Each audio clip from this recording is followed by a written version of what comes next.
Assalamualaikum warahmatullahi wabarakatuh. Perkenalkan, saya Tora Farudin, dosen Fakultas Ilmu Terapan, Program Studi D3 Sistem Informasi Akuntansi. Halo, salam jumpa lagi dalam video dengan materi konsep percabangan subpokok bahasan if-else. If-else. Ada yang masih ingat materi ini sebelumnya? Ya, betul. If-else adalah merupakan salah satu bentuk percabangan yang menawarkan dua kondisi. Satu jika betul dan satu kondisi lagi jika salah. Alur di sebelah kanan menunjukkan bentuk dari if-else, di mana dari kondisi akan ada dua jalur percabangan. Jalur yang pertama adalah jika hasil pengecekan kondisi bernilai benar, maka kode program di dalam if-then akan dilakukan.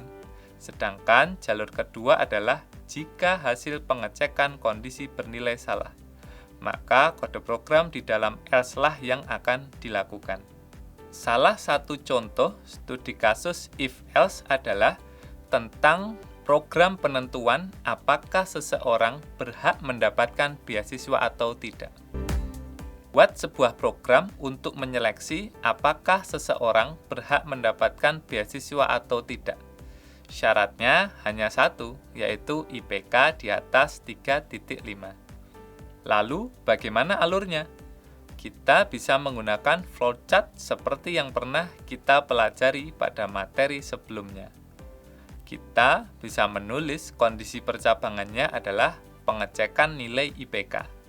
Apakah nilai IPK-nya di atas 3,5 atau tidak? Jika iya, maka dia berhak mendapatkan beasiswa. Jika tidak, maka tidak berhak.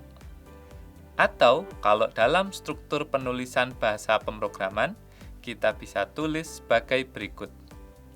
If IPK lebih besar dari 3,5, then write berhak, else write tidak berhak, and if.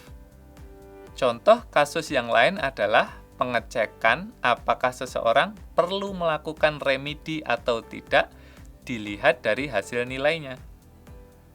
Buat sebuah program untuk menyeleksi apakah seseorang perlu untuk melakukan remedi atau tidak, di mana syarat agar tidak remedi adalah nilainya lebih besar sama dengan 45. Lalu, bagaimana alurnya? Kita bisa menggunakan flowchart seperti slide sebelumnya. Kita bisa menulis kondisi percabangannya adalah pengecekan nilai. Apakah nilainya di atas sama dengan 45 atau tidak? Jika ya, maka dia tidak perlu mengikuti remedi. Tetapi jika tidak, maka yang bersangkutan perlu mengikuti remedi. Atau kalau dalam struktur penulisan bahasa pemrograman, kita bisa tulis sebagai berikut. If nilai lebih besar sama dengan 45, then write tidak remedi. Else write remedi and if. Contoh kasus yang lain adalah pengecekan apakah suatu karakter adalah vokal atau bukan.